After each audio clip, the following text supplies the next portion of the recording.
Não, é uma coisa interessante porque quando eu recebi o chamado e eu disse eu vou, todo mundo ficou falando. Como é que você larga tudo, isso todo mundo, meus irmãos na fé, Uhum. para fazer isso? Na minha cabeça, TDAH bem sistemática, dizia, mas o que é tudo? Porque assim, o que eu havia aprendido nas escrituras é que Deus é tudo. Eu estou investindo num projeto de eternidade. É. Aí eu vou perder o meu projeto de para sempre por causa de um projeto de 30, 40 anos. Na minha cabeça já não entrava. Então, tudo é um concurso numa empresa privada, numa empresa pública privada, tudo é uma empresa de informática. Eu ficava um pouco confuso porque eu via isso da boca de homens e mulheres de Deus.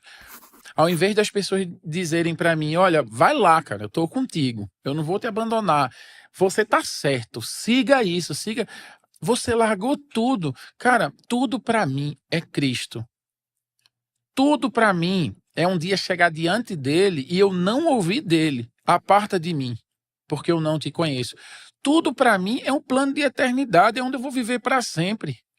Então, assim, eu não entendia muito essas frases, até indo pregar, as pessoas, não, olha aqui o missionário, ele vai falar essa noite, porque ele largou tudo. Eu disse, meu Deus do céu, essas pessoas estão extremamente equivocadas. Agarrou tudo. Eu agarrei a maior oportunidade que me apareceu nessa vida. A maior oportunidade. E é uma coisa engraçada, eu tenho o meu diagnóstico da minha mulher, ele é recente. E foi engraçado porque quando eu tive o diagnóstico, a moça lá, né, a psicóloga, ela disse, Carlinhos, rapaz, deu muito interessante, porque ela faz um teste de QI, de altas habilidades, ela disse, olha, você nasceu para falar, cara. É interessante. Você fala. Eu disse, minha filha, hoje eu só falo. Ninguém me chama mais para fazer mais nada, eu não sei falar. Fala. Aí quando ela disse, olha só, você tem um monte de problema, mas nessa área da sua vida de comunicação, você está acima da média. Uhum. Aí eu comecei a chorar. Aí ela disse, por que você está chorando? Eu disse, minha irmã, não sei se você acredita nisso, mas antes de Deus me chamar, eu tocava saxofone e eu ajeitava computador. E Deus me trouxe para mais perto daquilo que eu tinha de melhor.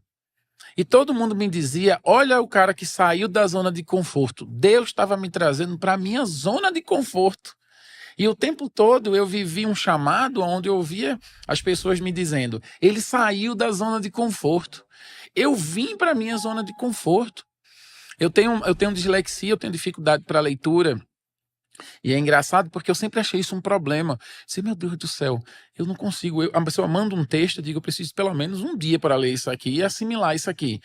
E aí eu descobri que eu tenho uma memória muito boa. Porque vem a dislexia, vem também a capacidade de guardar informação, de memorizar, de recontar e contar histórias com detalhes. Então eu descobri que quando eu vou para Senegal, um lugar de cultura oral, onde as pessoas memorizam e repetem histórias que se passaram há tantos anos atrás, Deus estava me preparando, até mesmo com a minha dislexia, para me levar para um lugar onde eu iria precisar da minha memória. Um lugar onde eu me sento embaixo de um baobá e as pessoas perguntam, quem é Jesus? Eu digo, deixa eu te contar, prepara o chá, e eu começo a contar, sem capítulo, sem versículo, mas com detalhes. A história de Bartimeu, o filho de Timeu, que grita, as pessoas dizem, cala a boca, homem, não atrapalha o mestre. E aquele homem que não podia ver, que não podia enxergar, grita mais alto, porque ele usa aquilo que ele tinha, grita mais alto para chamar a atenção de Jesus.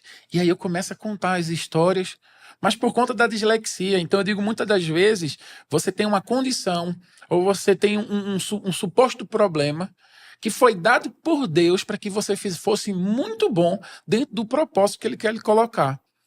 E muitas das vezes você está sofrendo com aquele suposto problema porque você não está sendo usado por Deus dentro do plano de Deus. Então, quando eu me vejo dislexo, quando eu me vejo, né, nessa situação, em um contexto onde as pessoas não estão nem aí para a leitura, porque isso é um costume de outro lugar, eu me vejo, estou bem. Eu consigo assimilar melhor, eu consigo memorizar, eu consigo contar histórias, porque é uma cultura oral. Interessante. Então, é interessante que muitas das vezes você foi preparado para fazer algo na missão de Deus, mas como você está no lugar errado, você está sofrendo. Porque se eu tivesse na cidade hoje, né, e as pessoas gostam muito de me dar livro o tempo todo, e aí eu peço para minha mulher ler, digo, leia, que ela lê rápido, que já é ela Oposto. é o oposto, ela lê um livro desse num dia, ela lê, faz um resumo para mim, a gente lê junto, todos os dias minha mulher lê a Bíblia para mim, sabia? A gente, antes de dormir, ela lê, e eu digo, para aí, meu amor, me explica essa palavra. A gente tá lendo agora, 1 Samuel, a gente vai lendo e relendo o tempo todo as coisas, né? E a gente, rapaz, a gente já leu isso e a gente não viu isso. Às vezes a gente para e a gente lê junto, porque ela lê bem, ela lê rápido, e eu já tenho dificuldade na leitura. Então a gente se complementa. Então, essa ideia da comunidade, da gente se complementar, da gente usar o que é forte em você e o que é fraco em mim, para a gente se fortalecer uns aos outros, é uma coisa muito importante, mas só acontece quando você vive em comunhão. Quando você vive no seu mundo, sozinho, na sua bolha, isso não vai acontecer. Então, Deus preparou você. Mas Deus preparou você para um determinado lugar. E se você está no lugar errado, você vai viver a vida reclamando do problema que você tem. Porque até os seus problemas, as suas dificuldades, as suas limitações, Deus vai usar com excelência. Mas no lugar que ele preparou para você servir. Eu gosto muito da forma que o Paulo Borges coloca, que é todo mundo tem uma riqueza e uma pobreza, né? Então, Exatamente. não existe alguém completamente rico, não existe alguém completamente pobre. E a nossa riqueza é o que o Senhor nos deu para servir, e a nossa pobreza é o que Deus nos deu para depender, né? Exatamente. E ele fala que é o que nos traz para a mesa, né? É o que traz para mim. Eu preciso de você, não tenho como sem você. Tu pode ler para mim e eu memorizo. Então Deus me faz evangelista. Eu falo. Exatamente, eu falo. Eu percebo assim que eu tenho uma dinâmica, eu e a Val, né, a minha esposa, que a Val é extremamente profética, muito sensível, assim. Então a gente tá assim numa mesa, tá assim, aí eu sinto que ela percebe, precisava contar tal história. Entendeu? Aí ela fala, Douglas, conta pra eles aquela história. Exatamente. E eu tenho facilidade de contar a história. Aí eu você. conto. Então eu não tive a percepção que era pra contar a história. Mas ela quer Entendeu que usar essa o meu história- dom de contar a história. Entendeu?